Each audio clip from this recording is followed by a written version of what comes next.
Alright, back on the Rich Van Tassel channel. Today is Tuesday, December 1st, 2015, giving you our weekly NBA report. Of course, first we're going to start off with the biggest news this week. That's Kobe Bryant announcing that he is retiring after 20 seasons. After this year will be his last, and he is deciding to hang it up. As for my surprise, I am a bit surprised that it's happening now. How do I phrase this? I'm not surprised because he's not playing well. I am surprised that he decided to announce it in the season and actually came into the season at all willing to play. Kobe Bryant has made it very clear, and we discussed this in the season previews, that he will not step on the court if he doesn't think that he has the game anymore. So, I mean, 20 games in, did it become that apparent to him? Obviously, that's what happened.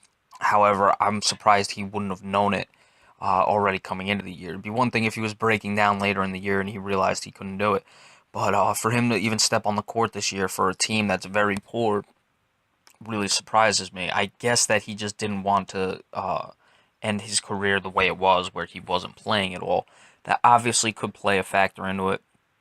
And that's really the only thing that would come to my mind as to why he actually came back this season, because the Lakers are not any good and he's not playing very well. Now, as far as Kobe's legacy, obviously he's one of the greatest players there is, five-time champion, certainly a very good clutch player, was a very underrated defender his entire career. Would I have him in the top five players? No. I might not even have him in the top 10. I probably have him right around 11-ish as far as the top players of all time, which is still very impressive. I don't know if Kobe was enough of a distributor throughout his career. He certainly could get assists. He knew how to play the game. His basketball IQ was very high, so certainly he could have a feel for the game and make the passes necessary to win and to have his team successful. But this is a guy who jacked up a lot of shots throughout his career and often hogged the ball just a bit. So that's why I would have Kobe outside of the top 10. But still one of the greatest players there is, and it's going to be a disappointment to see him go. Certainly as fierce competitor as he come, would play through all sorts of injuries and would do whatever he could, to get on the court. Just incredible competitor, sort of like what Allen Iverson kind of was. I would say that Allen Iverson was more of a poor man's Kobe Bryant. Now that Kobe Bryant has played longer, Iverson a guy who would get hurt and come out, but I think Kobe did it at a better level than Allen Iverson, as he did his entire career at a better level. So that's my take on Kobe Bryant. Now we're gonna get back into the basketball season, obviously the regular season, what's going on. As far as the Eastern Conference, you have to be noticing the Indiana Pacers are on a 5-game winning streak. Their differential is 6.2. Conversely, the Cavaliers, who are on top of that conference, are 6.5 and their differential plus 6.5. The Indiana Pacers are now 11-5, only a game and a half back of those Cleveland Cavaliers. Obviously, Paul George makes a huge difference, averaging 27.2 points per game and over 8 rebounds per game. So he's playing very well, and we know that he's a very good on-ball defender.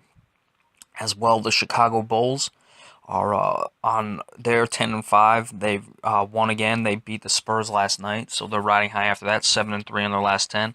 Their differential, though, is less than a point at .6. So this is a team that's finding ways to win and doing whatever they can to make sure the scoreboard comes out in their favor. So a bit different than a team like a Miami or an Indiana or a San Antonio, who they played last night, or Golden State out in the West, who are really beating teams pretty handily.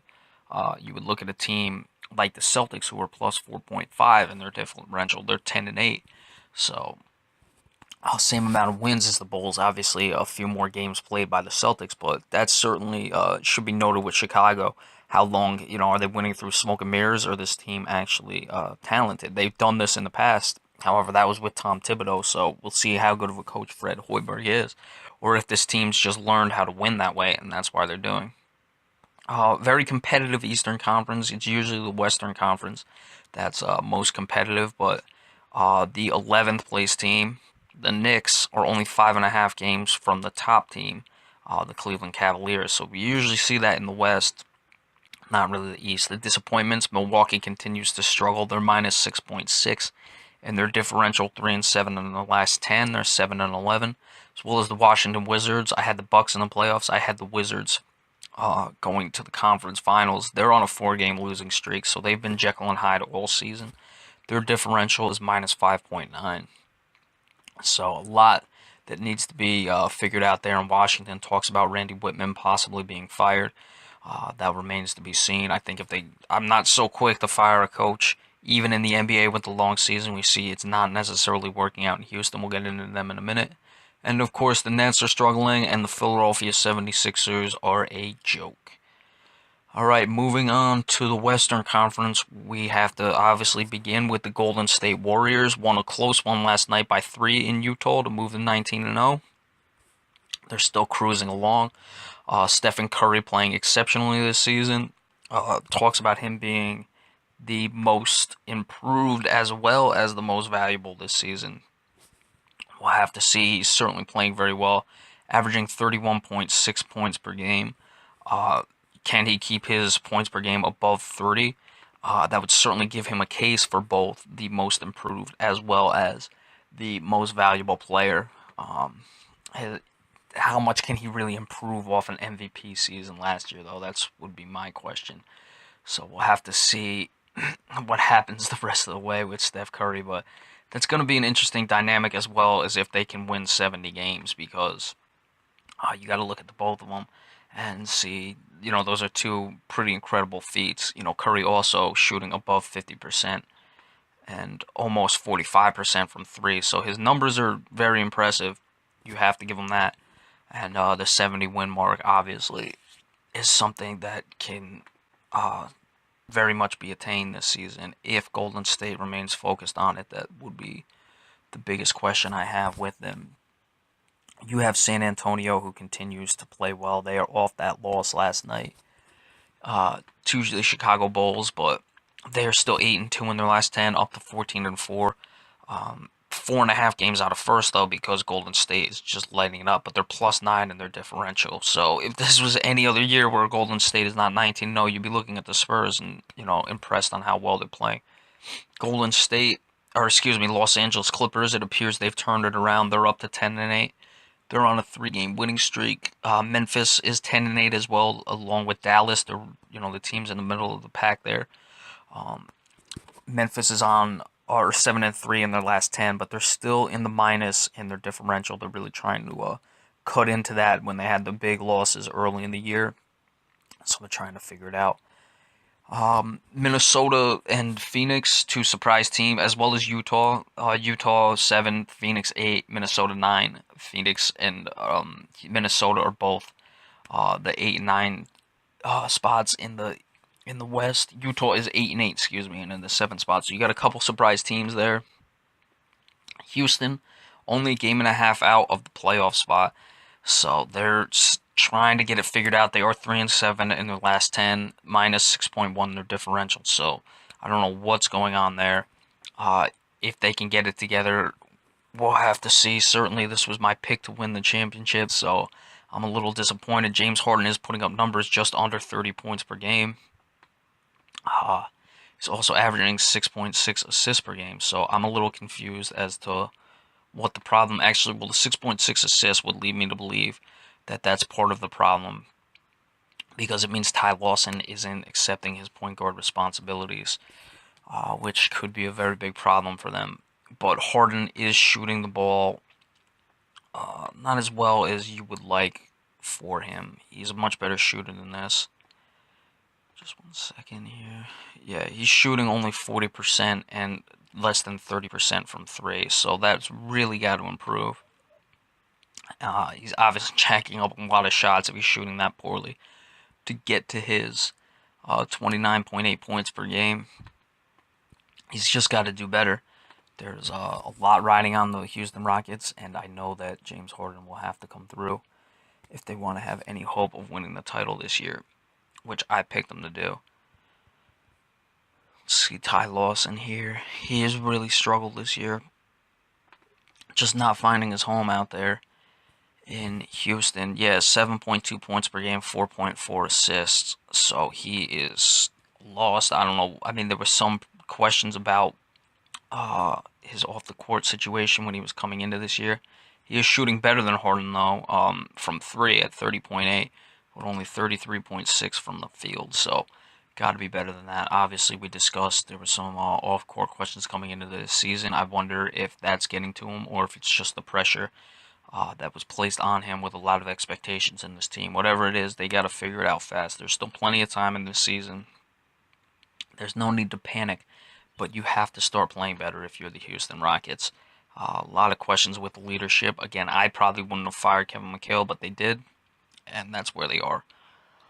New Orleans continues to struggle. They're still 4-13 and really looking up, so they're also a disappointment.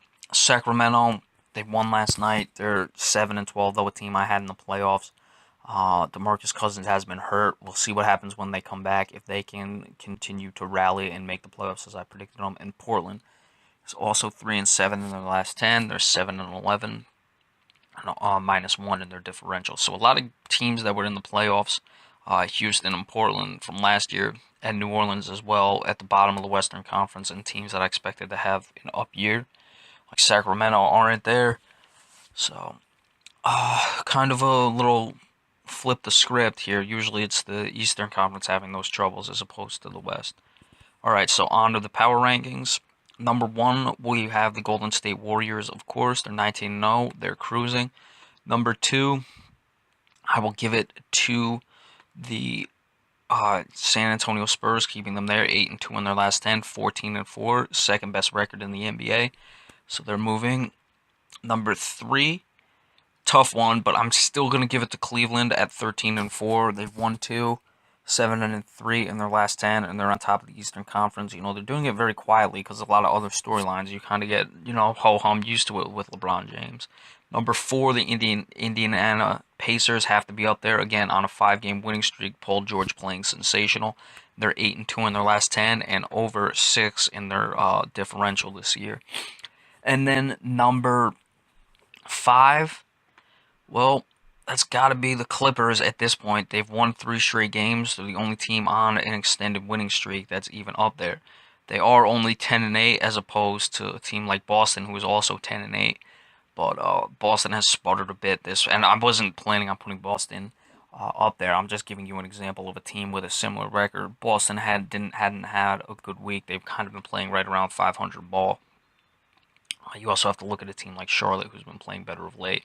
But I'm going to give it to the Clippers now. I think they've figured it out, and I think they're going to move forward and really start to, stretch themselves through the middle part of the season. All right, so that's it. The December 1st, 2015 weekly NBA report. Be sure to stay tuned. We will be back Thursday to give you the Thursday night game breakdown and any flashing news alerts that come across the wire. In between now and then, we will post them. Thank you so much.